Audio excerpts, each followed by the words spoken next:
Well, we have a wonderful picture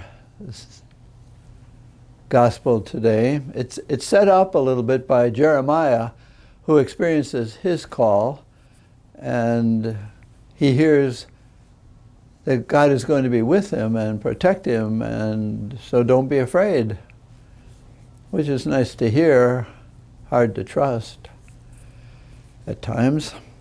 But Jesus has a bit of a homecoming. It's a homecoming gospel, in a way. We heard that he read from the scroll last Sunday, and he reads about what his mission is. And today we hear that he rolls the scroll up and says, "That's me. That's who I am." And they say, "Great, we know who you are. You're Joseph's son. You belong here. We know you, and in the Jewish tradition, we know you so we control you." What we're getting in today's gospel is another prologue, another picture of what's coming, if you want to say. So he goes home, and he knows who he is, and he has said, "This is who I am." And they say, "Oh, yeah, you say that, but we know who you are." And he said, So we're dealing, in some ways, we're challenged in today's gospel about our image of God, in a way, an image of Jesus.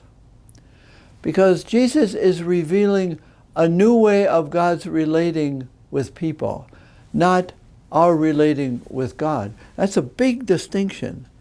So Jesus is coming and saying, "I am doing something for you. I am not afraid of what I am called to do. The Lord is with me.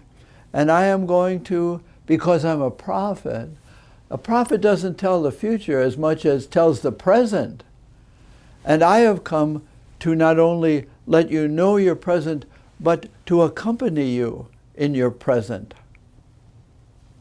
So what does he say, Jesus?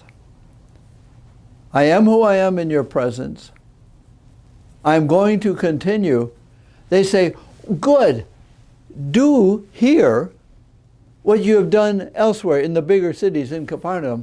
Make us famous, and people will come here, and we will be Nazareth of Jesus rather than Jesus of Nazareth."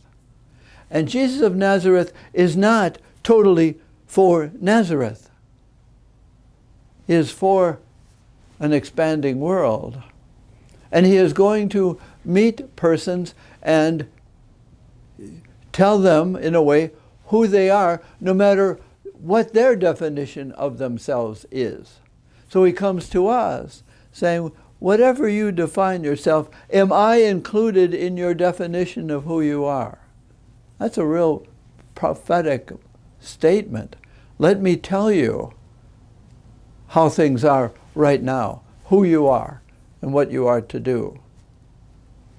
Well, that's big, because God, this is hard for us, we'd like to have a pretty defined, controlled image of God. God is out there, I'm here. I have to entertain God, or please God, or squeeze God, or appease God. God is at work in Jesus. God is in Jesus with the Spirit that is upon him, that he offers to us. To let go of confining definitions. They were confined. You are Jesus of Nazareth. We know who you are, and we know what we want you to do for us. Sound familiar? We've got an image of God. That image, the image of God will form the image of ourselves. Is God real big? Then we're real little. Is God for us?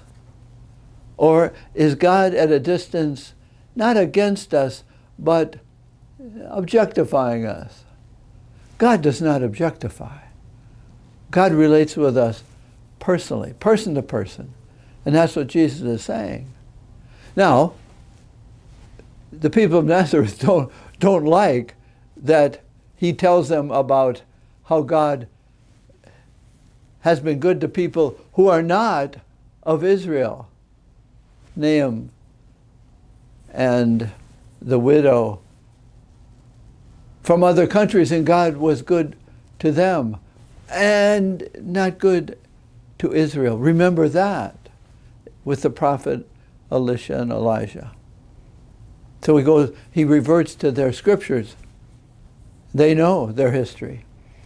And Jesus is saying, I am new, and I want you to have a new relationship with yourselves because of God's relationship with you.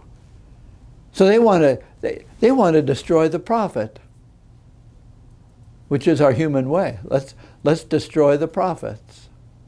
Let's lock them up. Let no more prophets bothering us, nationally or personally. Someone tells us the truth about ourselves, usually we avoid them.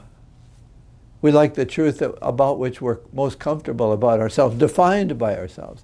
And somebody gives us a new experience of ourselves, it's uncomfortable. I just moved from one house to another and from one bed to another, and it's a new bed.